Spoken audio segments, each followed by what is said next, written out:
some of the time when I feel bad, I just feel like killing myself or something like that. It feels so bad. John Davidson is 16. He suffers from a disturbing neurological disorder, once regarded as a wild madness. Well, so... But when you know him better, you discover that John's not mad.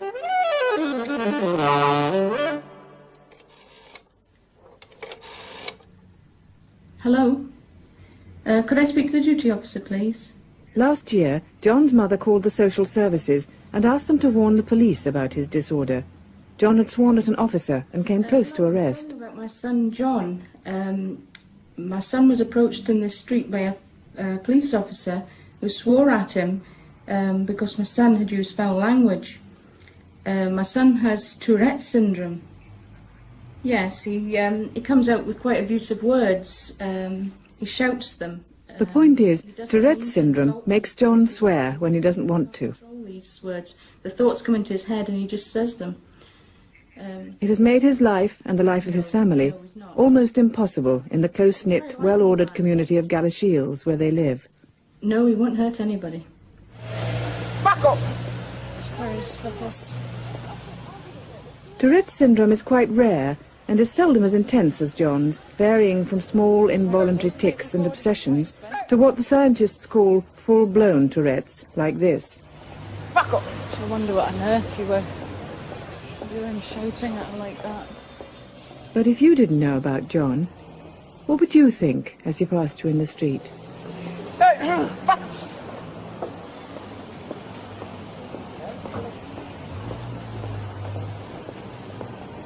That's the place Dad done up, mind. Houses and bookstores. That's right, yeah. We've got it all fitted out now. Old pigs. Yeah, old pigs. So dolly, hang on.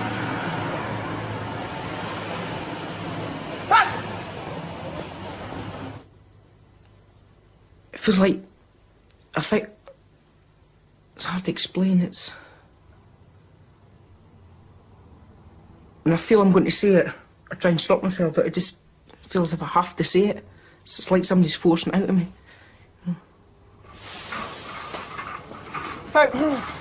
John. Back up! I want some fruit. Because he feels that the words are being forced out of him, John buttons his lip, almost literally, in an attempt to keep the offending words private in his head, rather than public in the shop.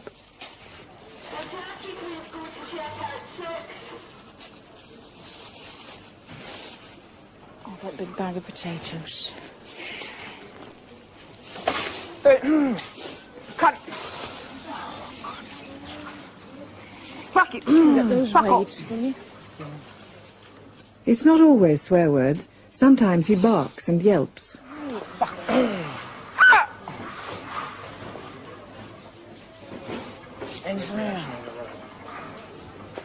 Hey! Perhaps because John is an adolescent, most of his involuntary outbursts are sexual, particularly if he sees a young woman. Football strip for William.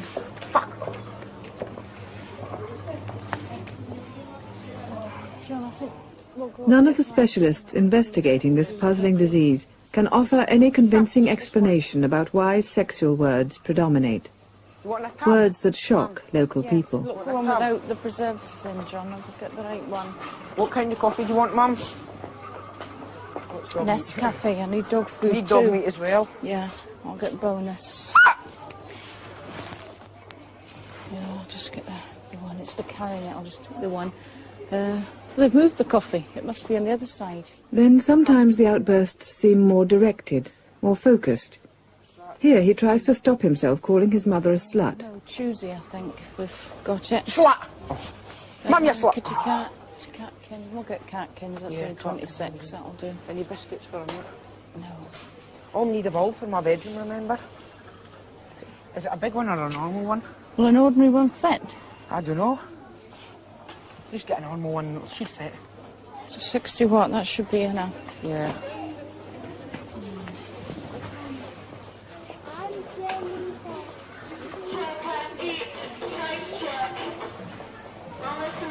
Can you see where the copies are? There it is, John. Fuck up! Fucking this! Oh, do you want this coffee or Max? Old Way's nice. Do you know that? Hey, fuck up! So while these tics and head jerks are clearly involuntary and random, John's swear words sometimes seem connected in mysterious ways to the world around him. Fuck you. Thank you.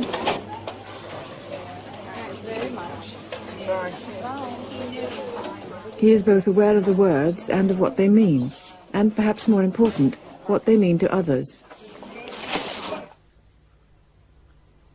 Sometimes I think that I say them because I know they're disgusting and I know that somebody's going to get angry about it or turn the back about it. And that when I think of that, it just makes me worse. That's exactly what my mum thinks as well. The noises as well, I know it's going to annoy somebody, so I just can't stop myself from doing it. His language is very bad now. Some of the words he comes out with is really very shocking. You know, his jerking's not quite as bad. He went through a stage where he was jerking so bad he was falling over. He would suddenly have a rapid arm movement.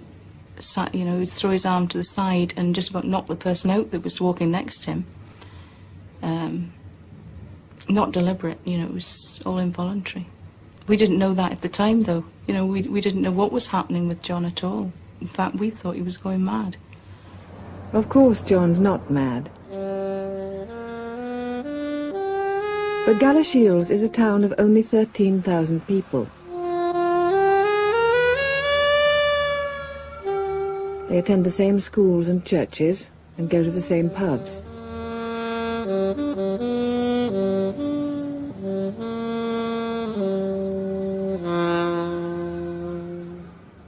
The police know many of the people by name. If you're afflicted with a public disorder like Tourette's, a small town is a difficult place in which to hide.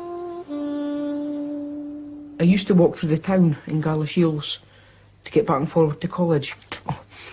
But recently I've not been doing that. And when I used to walk through the town I felt alright. I wasn't bothered about anyone looking at me and that. But now I can't cope walking through the town and I just feel like everyone's looking at me, and now I go a right detour right round the town to come to college.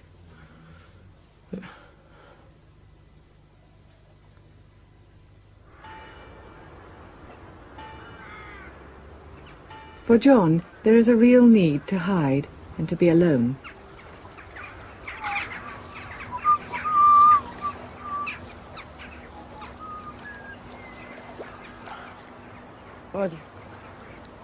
The peace and serenity he finds along the banks of the River Tweed have a remarkable effect. Gone are the exhausting explosions of foul language, the yelps and the tics. Here he is oddly quiet. Quite clearly the pressure of strangers or even friends has a lot to do with his outbursts. I suppose the things I choose, it's like I'm trying to avoid other people. Like when I go fishing and I see a pal, a friend, somebody I know that's fishing, I'd rather be further down the river on my own fishing than be with someone else.